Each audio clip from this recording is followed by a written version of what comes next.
এয়া আকাশবাণী গুৱাহাটী পুৱাৰ আঞ্চলিক বাতৰি পঢ়িছোঁ প্ৰিয়ব্ৰত হাজৰিকাই।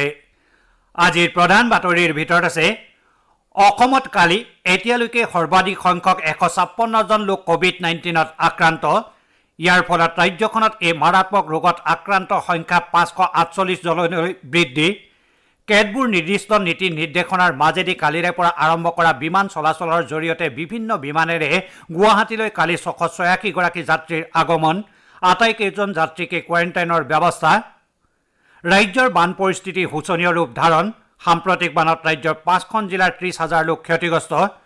চৰাইদেউ জিলাত আৰক্ষী আৰু সেনাবাহিনীৰ যুটীয়া অভিযানত আলফা উগ্ৰপন্থীৰ নতুন সদস্যক নিয়োগকাৰী এটা চক্ৰ উৎখাত। 5জন সদস্যক গ্ৰেপ্তাৰ। আৰু অসমকে ধৰি উত্তৰ পূৰ্বাঞ্চলৰ ৰাজ্যকেইখনত যোৱা নিশা এক মজলীয়া প্ৰাবল্যৰ ভূমিকম্প অনুভূত। এতিয়া শুনক বিতং বাতৰি। অসমত কালি পুনৰ 156 জন লোক কোভিড-19ত আক্ৰান্ত হোৱাৰ ফলত এই ৰোগত আক্ৰান্ত লোকৰ সংখ্যা 548 জনলৈ বৃদ্ধি পাইছে। ইয়াৰে 479 গৰাকী বৰ্তমান চিকিৎসাধীন হৈ আছে। 62 গৰাকী সুস্থ হৈছে আৰু 4 জনৰ মৃত্যু ঘটিছে আৰু বহিৰাজ্যৰ 3 জন ৰোগী নিজ নিজ ৰাজ্যলৈ উভতি গৈছে। কালি আক্ৰান্তসকলৰ ভিতৰত 59 জন গোলাঘাটৰ, 5 জন শিৱসাগৰৰ, 9 জন বৰপেটাৰ, 6 জন কোকৰাঝাৰ জিলাৰ, 21 জন কৰিমগঞ্জৰ, 17 জন লখিমপুৰৰ, গুৱাহাটী সৰুসজাই কোৱাৰেণ্টাইন কেন্দ্ৰৰ 8 জন, কামৰূপ মহানগৰ জিলা 7 জন, কাছাৰৰ 5 জন, হাইলাকান্দি আৰু ধেমাজিৰ 4 জনকৈ, দক্ষিণ শালমাৰাৰ 3 জন, তিনিচুকীয়া আৰু নলবাৰীৰ 2 জনকৈ, যোৰহাট, মৰিগাঁও, গোৱালপাৰা আৰু নগাঁও এজনকৈ লোক আছে। উল্লেখযোগ্য যে আক্ৰান্তসকলৰ আটাইকেইগৰাকীৰে নমুনা পৰীক্ষাৰ বাবে লৈ যোৱাৰ পাছত তেওঁলোক প্ৰত্যেকজনেই কোৱাৰেণ্টাইন কেন্দ্ৰতেই আছিল। অসমত কোভিড-19ত আক্ৰান্ত লোকসকলৰ অধিকাংশই বহিৰাজ্যৰ পৰা অহা আৰু ৰাজ্যখনত কোনো লোক স্থানীয়ভাৱে এই ৰোগৰ দ্বাৰা সংক্ৰমিত হোৱা নাই। বহিৰাজ্যৰ পৰা স্থলপথেৰে বা বিমানেৰে অহা লোকসকলৰ লগে লগে স্বাব পৰীক্ষা কৰা হৈছে আৰু ইয়াৰ পাছতেই তেওঁলোকক কোৱাৰেণ্টাইন কেন্দ্ৰলৈ পঠিওৱা হৈছে। স্বাস্থ্যমন্ত্ৰী ডক্টৰ হিমন্ত বিশ্ব শৰ্মাই এই কথা জানিবলৈ দিছে। মন্ত্ৰীগৰাকীয়ে কৈছে যে কালি 5 জন ৰোগীক দুবাৰকৈ নমুনা পৰীক্ষাৰ পাছত ফলাফল নিগেটিভ পোৱাৰ বাবে চিকিৎসালয়ৰ পৰা যাবলৈ দিয়া হয়। তেওঁলোকৰ 3 জন গুৱাহাটী চিকিৎসা মহাবিদ্যালয় আৰু 2 জন যোৰহাট চিকিৎসা মহাবিদ্যালয় হাস্পতালত চিকিৎসাধীন হৈ আছিল। স্বাস্থ্যমন্ত্ৰী ডক্টৰ হিমন্ত বিশ্ব শৰ্মা আৰু বিভাগীয় ৰাজ্যমন্ত্ৰী পীযুষ হাজৰিকাই কালি গুৱাহাটীৰ লোকপ্ৰিয় গোপীনাথ বৰদলৈ বিমান বন্দৰলৈ গৈ সকলো দিশ চোৱা চিতা কৰে। আনহাতে ৰাজ্যখনত দৈনিক কমেও 2500 লোকৰ নমুনা পৰীক্ষা কৰি থকা হৈছে। অনাগত সময়ত প্ৰতিদিনে 5000 পৰ্যন্ত লোকৰ নমুনা পৰীক্ষা কৰাৰ বাবে স্বাস্থ্য বিভাগে লক্ষ্য নিৰ্ধাৰণ কৰিছে। আনহাতে অসমৰ লগতে উত্তৰ পূৰ্বাঞ্চলৰ অন্যান্য ৰাজ্যসমূহতো ক্ৰমাৎ কোভিড আক্ৰান্ত ৰোগীৰ সংখ্যা বৃদ্ধি পাই আছে। মণিপুৰত এতিয়ালৈকে 34 জন, মেঘালয়ত 14 জন, ত্ৰিপুৰাত 198 জন আৰু ছিকিমত প্ৰথমবাৰৰ বাবে 1 জন লোক আক্ৰান্ত হৈছে। নাগালেণ্ডতো কালি পুনৰ 3 জন লোক এই ৰোগত আক্ৰান্ত হয়। গুৱাহাটী বিমানবন্দৰত কালিৰে পৰা সম্পূৰ্ণ নীতি নিৰ্দেশনা অনুসৰণ কৰি 1/3 ঘৰুৱা বিমানৰ চলাচল আৰম্ভ হৈছে। গুৱাহাটী বিমানবন্দৰত কালি 8খন বিমানৰ উৰণ আৰু অৱতৰণ সম্পন্ন হয়। বহিৰাজ্যৰ পৰা 686 গৰাকী যাত্ৰীয়ে বিমানবন্দৰত অৱতৰণ কৰেহি আৰু প্ৰায় 300 যাত্ৰীয়ে বিমানেৰে উৰা মৰা বুলি বিমানবন্দৰ প্ৰাধিকৰণৰ সূত্ৰই জানিবলৈ দিছে। উত্তৰ পূৰ্বাঞ্চলৰ কেৱল গুৱাহাটী আৰু মণিপুৰৰ ইম্ফলৰ পৰাহে কালি বিমান চলাচল কৰোৱা হৈছে। কাইলৈৰ পাছত বিমান চলাচলৰ ক্ষেত্ৰত কিছু পৰিৱৰ্তন ঘটোৱাৰ সম্ভাৱনা আছে। ইফালে বিমান চলাচলৰ ক্ষেত্ৰত বন্দৰ প্ৰাধিকৰণে কেতবোৰ আদৰ্শ নীতি নিৰ্দেশনা অনুসৰণ কৰিছে। সেই অনুযায়ী বিমানবন্দৰত অৱতৰণ কৰা যাত্ৰীসকলৰ ভিতৰত উত্তৰ পূৰ্বাঞ্চলৰ আন ৰাজ্যলৈ, ৰাজ্যৰ অন্যান্য জিলালৈ, গুৱাহাটীৰ কোনো অঞ্চললৈ যাবলগীয়া যাত্ৰীসকলক শ্ৰেণী বিভক্ত কৰি চৰকাৰীভাৱে বা প্ৰতিষ্ঠানগত কোৱাৰেণ্টাইনৰ ব্যৱস্থা কৰা হৈছে। তদুপৰি নিৰ্দিষ্ট দায়িত্বৰ বাবে দিনটোৰ ভিতৰতে নিজৰ কাম সম্পাদন কৰি পুনৰ বিমানেৰে ঘূৰি যোৱা যাত্ৰীসকলক কোৱাৰেণ্টাইন কৰা হোৱা নাই। আনহাতে 70 বছৰৰ ঊৰ্ধ্বৰ ব্যক্তিক, 10 বছৰৰ তলৰ শিশু, গৰ্ভৱতী মহিলাৰ ক্ষেত্ৰত হোম কোৱাৰেণ্টাইনৰ ব্যৱস্থা কৰা হৈছে। একেদৰে কোনো লোকৰ আত্মীয় চিকিৎসালয়ত ভৰ্তি হৈ থাকিলে অথবা আত্মীয়ৰ মৃত্যু হোৱাৰ বাবে জৰুৰীভাৱে অসমলৈ আহিলে তেনে লোকক ঘৰতে কোৱাৰেণ্টাইন কৰাৰ ব্যৱস্থা কৰা হৈছে। দেশৰ বিভিন্ন ঠাইৰ লগতে 2 মাহৰ বিৰতিৰ পাছত কালিৰে পৰা নাগালেণ্ডলৈও বিমানৰ চলাচল পুনৰ আৰম্ভ হোৱাৰ কথা আছিল যদিও কালি ডিমাপুৰ বিমানবন্দৰলৈ বিমানৰ চলাচল বাতিল কৰা হ'ল। কেন্দ্ৰীয় অসামৰিক বিমান পৰিবহণ প্ৰাধিকৰণে জনোৱা মতে কেতবোৰ কাৰিকৰী বিষয়ক লৈ আৰু শেহতীয়াভাৱে বংগোপসাগৰত সৃষ্টি হোৱা প্ৰবল বামাৰ্লি উমপুনে কলকাতা বিমানবন্দৰৰ সৃষ্টি কৰা ক্ষয়ক্ষতিৰ বাবে কালি ডিমাপুৰলৈ বিমানৰ উৰণ সম্পন্ন কৰিব পৰা নগ'ল। কাইলৈ এই বিমান পুনৰ আৰম্ভ কৰিব পৰা যাব বুলি আশা কৰা হৈছে। ত্ৰিপুৰাত কালি আৰু 4জন লোক কোভিড-19ত আক্ৰান্ত হয়। ইয়াৰ ফলত ৰাজ্যখনত এই মাৰাত্মক ৰোগত আক্ৰান্ত লোকৰ সংখ্যা 198 জনলৈ বৃদ্ধি পাইছে। কালি নতুনকৈ আক্ৰান্ত লোককেইজন মহাৰাষ্ট্ৰৰ পৰা উভতি আহিছিল। আগৰতলাত চৰকাৰী সূত্ৰই জনোৱা দেশৰ বিভিন্ন ঠাইৰ পৰা অহা লোকৰ 990টা নমুনা পৰীক্ষা কৰাৰ পাছত এই লোককেইজন কোভিড-19ত আক্ৰান্তৰ কথা ধৰা পৰে। সূত্ৰটোৱে লগতে জনাইছে যে ত্ৰিপুৰাত এতিয়ালৈকে কোভিড-19ত আক্ৰান্ত 198 জন লোকৰ ভিতৰত 165 জন লোক সুস্থ হৈ ঘৰলৈ উভতি গৈছে আৰু স্বাস্থ্য বিভাগে এতিয়ালৈকে 20,871টা নমুনা পৰীক্ষা কৰিছে। বৰ্তমান ৰাজ্যখনত 300 লোকক স্বাস্থ্য বিভাগে প্ৰতিষ্ঠানগত আৰু 10,294 জন লোকক হোম কোৱাৰেণ্টাইনত ৰাখিছে। দেশৰ বিভিন্ন ৰাজ্যত আবদ্ধ হৈ থকা 9,500 জন লোক মেঘালয়লৈ উভতি আহিছে।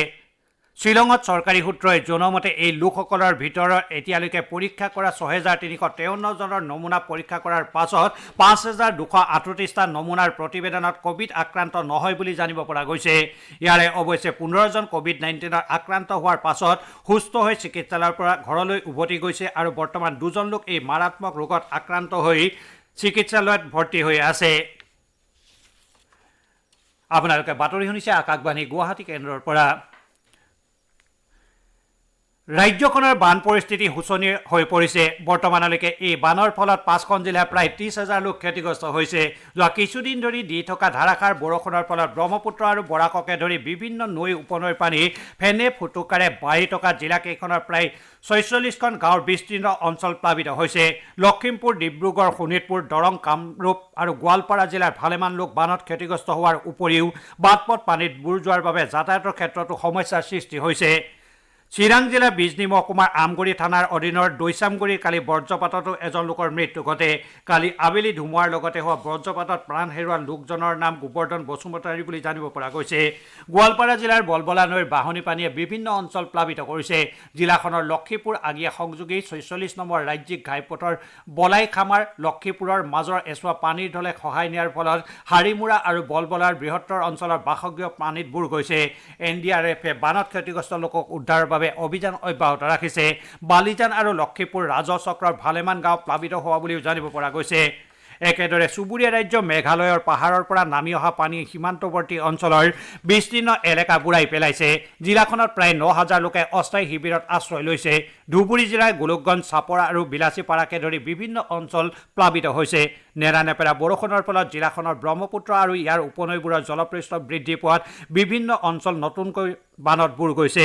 কামৰূপ জিলাৰ বান পৰিস্থিতি আজি 4ৰ্থ দিনা অধিক শোচনীয় হৈ পৰিছে। জিলাখনৰ সকলো নৈ উপনৈৰ বাঢ়নী পানীয়ে নতুন নতুন অঞ্চল বুৰাই পেলাইছে।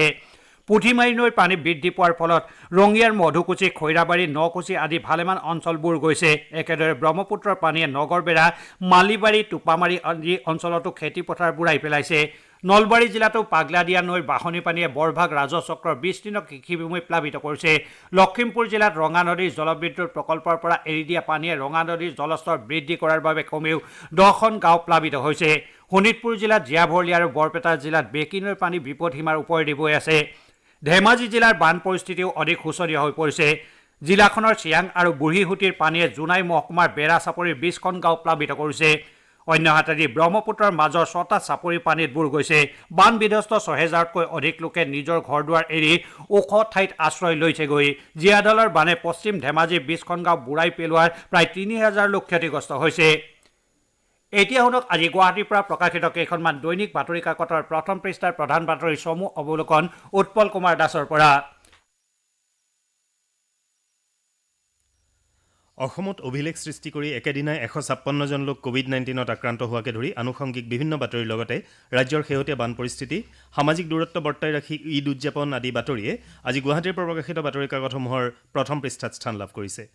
অসমীয়া প্ৰতিদিন কাকতত 66% পৰ্যন্ত বৃদ্ধি অত্যাৱশ্যকীয় সামগ্ৰীৰ দাম শীৰ্ষক এটা বাতৰিয়ে আজিৰ প্ৰধান বাতৰিৰ স্থান লাভ কৰাৰ বিপৰীতে দৈনিক অসম, দৈনিক জনমভূমি, আমাৰ অসম, নিয়মীয়া বাৰ্তা, দৈনিক অগ্ৰদূত, অসমীয়া খবৰ আদি কাকতে ৰাজ্যত কৰোনা ভাইৰাছৰ দ্বাৰা সংক্ৰমিত লোকৰ সংখ্যা অভূতপূৰ্বভাৱে বৃদ্ধি পোৱাৰ বাতৰিটোক প্ৰধান বাতৰিৰ স্থান দিছে। দেশত ঘৰুৱা বিমানৰ চলাচল পুনৰ আৰম্ভ হোৱাৰ বিষয়টোৰে আছাম ট্ৰিবিউন কাকতখনে প্ৰধান বাতৰি পৰিৱেশন কৰিছে। অসমত কৰোনা সংক্ৰমণৰ সমগ্ৰ প্ৰক্ৰিয়াটো অহা ৩০ জুনৰ ভিতৰত সামৰণি পৰিব বুলি ৰাজ্যৰ স্বাস্থ্যমন্ত্ৰী ডঃ হিমন্ত বিশ্ব শৰ্মাই আশা প্ৰকাশ কৰাৰ প্ৰসংগক লৈ চেণ্টিনেল কাকতখনে আজি এটা বিশেষ বাতৰি প্ৰকাশ কৰিছে। কাকতসমূহৰ অন্যান্য বাতৰিৰ ভিতৰত আছে হাজোৰ সনাতন ডেকাৰ হত্যাকাৰীক গ্ৰেপ্তাৰ, কটন বিশ্ববিদ্যালয় আৰু গুৱাহাটী বিশ্ববিদ্যালয়ৰ ছাত্ৰাবাস ছাত্ৰীনিবাসসমূহৰ লগতে মহানগৰীৰ কেইবাটাও শিক্ষানুষ্ঠান কোৱাৰেণ্টাইন কেন্দ্ৰলৈ ৰূপান্তৰ কৰাৰ সিদ্ধান্ত, আজিৰে পৰা ৰাজ্যত বিনামূলীয়া পাঠ্যপুথি বিতৰণ ইত্যাদি। এয়াই আছিল আজি গুৱাহাটীৰ পৰা প্ৰকাশিত দৈনিক বাতৰি কাকতসমূহৰ প্ৰথম পৃষ্ঠাৰ বাতৰিৰ চমু অৱলোকন। পৰৱৰ্তী বাতৰি শুনক প্ৰিয়ব্ৰত হাজৰিকাৰ পৰা।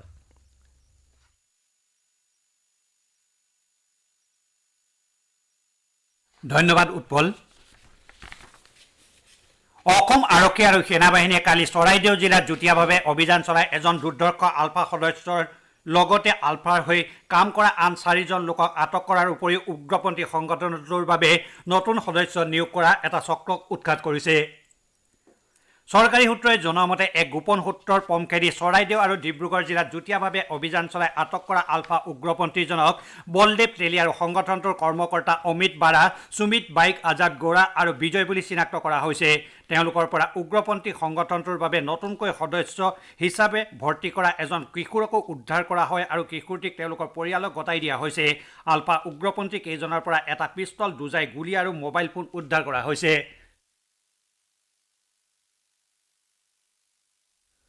অসমকে ধৰি উত্তৰ পূৰ্বাঞ্চলৰ ৰাজ্যকেইখনত যোৱা নিশা এক মজলীয়া প্ৰাবল্যৰ ভূমিকম্প অনুভূত হয়। গুৱাহাটীত বৰঝাৰত থকা আঞ্চলিক বতৰ বিজ্ঞান প্ৰতিষ্ঠানে জনোৱা মতে ভাৰতীয় মান সময় অনুযায়ী নিশা 8:12 প্ৰায় 20 ছেকেণ্ডৰ বাবে অনুভূত ভূমিকম্পটোৰ প্ৰাবল্য ৰিক্টাৰ স্কেলত 5.1 আছিল। ভূমিকম্পটোৰ অভিকেন্দ্ৰ আছিল চুবুৰীয়া ৰাজ্য মণিপুৰৰ ম্যানমাৰ সীমান্তৱৰ্তী মৈৰাঙৰ পৰা 15 কিলোমিটাৰ, নিলঙৰ কাকচিঙৰ দক্ষিণ পশ্চিম অঞ্চলৰ পৰা ভূগৰ্ভৰ 61 কিলোমিটাৰ গভীৰত। অৱশ্যে ভূমিকম্পটোৰ ফলত কোনো ক্ষয়ক্ষতিৰ বাতৰি পোৱা হোৱা নাই। কামৰূপ জিলাৰ হাজোৰ 3 নম্বৰ মনাকুছিত সনাতন ডেকা নামৰ পাচলি বিক্ৰেতাগৰাকীক হত্যা কৰাৰ অভিযোগত আৰক্ষীয়ে ইতিমধ্যে 3জন লোকক গ্ৰেপ্তাৰ কৰিছে। গ্ৰেপ্তাৰ কৰা লোককেইজন হৈছে জিলাখনৰ বৰম্বৈ ফাইজুল হক, ইউছুফ উদ্দিন আহমেদ আৰু আন এজন মূল অভিযুক্ত স্কুটি চালক আব্দুল জলিল। আনহাতে আন এজন অভিযুক্ত খবিৰুদ্দিন আহমেদ বৰ্তমানে পলাতক অৱস্থাত আছে। কামৰূপ জিলাৰ হাজোৰ 3 নম্বৰ মনাকুছিত সনাতন ডেকা নামৰ পাচলি বিক্ৰেতাগৰাকীক হত্যা কৰাৰ অভিযোগত আৰক্ষীয়ে এই গ্ৰেপ্তাৰ কৰা লোককেইজনক ইতিমধ্যে সোধপোছ অব্যাহত ৰাখিছে। ভাৰতৰ কিংবদন্তি হকী খেলুৱৈ বলবীৰ সিং ছিনিয়ৰৰ দেহাৱসান ঘটিছে। মৃত্যুৰ সময়ত তেওঁৰ বয়স হৈছিল 96 বছৰ। শাৰীৰিক অসুস্থতাৰ বাবে প্ৰাক্তন খেলুৱৈগৰাকীক 5 মেত চিকিৎসালয়ত ভৰ্তি কৰোৱা হৈছিল আৰু কালি পুৱা 6:30 দেহাৱসান ঘটে। আনহাতে ৰাষ্ট্ৰপতি, প্ৰধানমন্ত্ৰীকে ধৰি এছিয়ান হকী ফেডাৰেশ্যনে পদ্মশ্ৰী তথা অলিম্পিকত 3টাকৈ স্বৰ্ণ পদক জয়ী খেলুৱৈগৰাকীৰ মৃত্যুত গভীৰ শোক প্ৰকাশ কৰিছে। কামৰূপ জিলাৰ বকুৰ প্ৰবীণ গান্ধীবাদী নেত্ৰী সমাজ সংগঠক প্ৰফুল্ল বালা দাসৰ কালি বিয়লি নিজ বাসভৱনত মৃত্যু হয়। বকুৰ প্ৰখ্যাত মৌমান সেৱাশ্ৰমৰ মাতাজী তথা সন্ত বিনোৱা ভাৱেৰ ভূদান গ্ৰামদান অভিযানৰ সক্ৰিয় কৰ্মী প্ৰফুল্ল বালা দাস একালৰ অসম গঠনমূলক কৰ্মী সন্মিলনকে ধৰি ভালেমান সংস্থা আৰু সংগঠনৰ লগত সক্ৰিয়ভাৱে জড়িত আছিল। মৃত্যুৰ সময়ত তেওঁৰ বয়স হৈছিল 82 বছৰ। বাতৰি শেষ কৰাৰ আগতে প্ৰধান বাতৰি কেইটামান থোৰতে আকৌ এবাৰ পঢ়ি দিছোঁ। অসমত কালি এতিয়ালৈকে সৰ্বাধিক সংখ্যক 156জন লোক কোভিড-19ত আক্ৰান্ত। ইয়াৰ ফলত ৰাজ্যখনত এই মাৰাত্মক ৰোগত আক্ৰান্তৰ সংখ্যা 548জনলৈ বৃদ্ধি। কেতবোৰ নিৰ্দিষ্ট নীতি নিৰ্দেশনাৰ মাজেদি কালিৰে পৰা আৰম্ভ কৰা বিমান চলাচলৰ জৰিয়তে বিভিন্ন বিমানেৰে গুৱাহাটীলৈ কালি 686গৰাকী যাত্ৰীৰ আগমন। আটাইকেইজন যাত্ৰীকে কোৱাৰেণ্টাইনৰ ব্যৱস্থা। ৰাজ্যৰ বান পৰিস্থিতিৰ শোচনীয় ৰূপ ধাৰণ। সাম্প্ৰতিক বানত ৰাজ্যৰ 5খন জিলাৰ 30,000 লোক ক্ষতিগ্ৰস্ত। চৰাইদেউ জিলাত আৰক্ষী আৰু সেনাবাহিনীৰ যুটীয়া অভিযানত আলফা উগ্ৰপন্থীৰ নতুন সদস্যক নিয়োগকাৰী এটা চক্ৰ উৎখাত, 5জন সদস্যক গ্ৰেপ্তাৰ আৰু অসমকে ধৰি উত্তৰ পূৰ্বাঞ্চলৰ ৰাজ্যকেইখনত যোৱা নিশা এক মজলীয়া প্ৰাবল্যৰ ভূমিকম্প অনুভূত। আমাৰ আজিৰ পুৱাৰ আঞ্চলিক বাতৰি ইমানতে শেষ হ'ল।